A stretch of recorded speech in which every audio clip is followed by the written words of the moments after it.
Hey there, everyone! Welcome back to Furry Stories, the podcast that takes you on a journey through the most adorable, funny, and heartwarming tales of our beloved pets. Have you ever had one of those days? You know, the kind where you feel like you're carrying the weight of the world on your shoulders? A day where everything just seems to go wrong. A day where the tears just won't stop flowing. In those moments of pure vulnerability, I'm sure many of you have experienced it. Your little furball walks up to you, nudges you with a wet nose, gently touches you with a paw, or simply sits quietly beside you. In that second, you feel a tiny spark of hope, a silent reassurance that says, "Hey, at least you're not alone." And that's exactly what we're talking about today. We're diving deep into the most profound and heartwarming connection between humans and dogs in an episode we've titled, "The Little Dog Who Knows When You're Sad." We'll explore how our four-legged friends comfort us, why they do it, and share some truly touching stories from around the world that prove a dog is a true friend in the worst of times. I'd recommend having a tissue box nearby for this one. But don't worry, even though the topic is a little emotional, we'll keep the atmosphere as warm and uplifting as always. If you're ready, let's jump right into our first story. Have you ever noticed that when you're crying, your dog, who was just sleeping soundly, suddenly wakes up and comes right to you? They'll nudge your arm with their damp nose, lick your hand gently, or rest their head on your lap, and you just think, how on earth do they know I'm sad? Well, the truth is, dogs have an incredible ability to sense human emotions. Scientists believe that dogs can pick up on our emotional state from a number of cues, and it's not just by watching our body language. They can actually sniff out sadness. Yep, you heard that right. Scent. When we're crying or stressed, our bodies release certain hormones, like cortisol, the stress hormone. A dog's nose is thousands of times more sensitive than a human's, and they can pick up on the subtle chemical changes and scents of these hormones. When their brain processes these smells, it immediately signals, "My human is not okay," and their protective and nurturing instincts kick in. That's why they rush over to us to show their concern. Besides scent, visual cues are just as important. A study at Goldsmiths University in London observed the behavior of 18 dogs and found that when a dog sees a human showing signs of sadness or hears a crying sound, they exhibit a behavior called emotional contagion. This is similar to when we see a friend crying and we start to feel sad ourselves. When a dog senses our sadness, they will try to comfort us in various ways, just as we often witness. So, why do dogs do this? The answer is simple. It's all about the bond. The relationship we build with them every day makes them deeply attached to us. They're not just pets, they are part of our family. And when a family member is in pain, their instinct to protect and care for them kicks in immediately. That's why our dogs are like our own personal furry therapists. Let's take a break from the science for a moment and listen to some real-life stories from our listeners that showcase the incredible love of our dogs. Our first story is from Pui in Chiang Mai. She told us, "It was a time when I had just lost my grandfather. I was very close to him.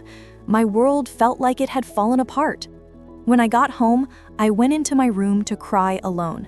Mutun, my Shiba Inu, who is usually playful and energetic, heard me and rushed to my door. He pawed at the door non-stop. When I opened it, instead of running in to play like he normally would, he walked slowly towards me, rested his head on my lap, and looked up at me with eyes full of concern. Then he gently licked the tears streaming down my cheeks. In that moment, I felt so understood. Even though he couldn't speak, his actions made me realize I wasn't alone. I just hugged him tight and cried, but they were tears of comfort and warmth." Another story comes from a listener named Gif.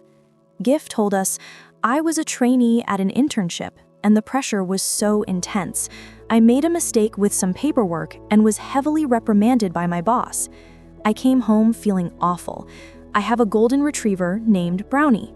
When I arrived, he jumped up to greet me as usual, but I wasn't in the mood to play. I just sat down and started to cry. Brownie seemed to understand. He stopped jumping and slowly sat down next to me, leaning his body against mine. He rested his head on my legs like a big fluffy pillow and just stayed there. When I petted his head, his tail thumped lightly on the floor as if to say, "It's okay, Brownie is here." I truly felt like he was my little hero, saving me from a terrible day. These stories show that dogs don't just wait for scraps of food or for us to take them for a walk. They are true friends who are ready to stand by us in any situation. Whether it's a day of happy laughter or a day of weakness and tears, they are always ready to offer pure, unconditional love. We've reached our last segment for the day, but we'll end on a funny and heartwarming note. Sometimes a dog's comfort doesn't come in the form of a quiet presence. Nut, the owner of a Pomeranian named Oliang, shared a story. Normally, Oliang is very clingy, but in a chaotic way. One day, my boyfriend and I had a big fight and I was sitting on the sofa crying.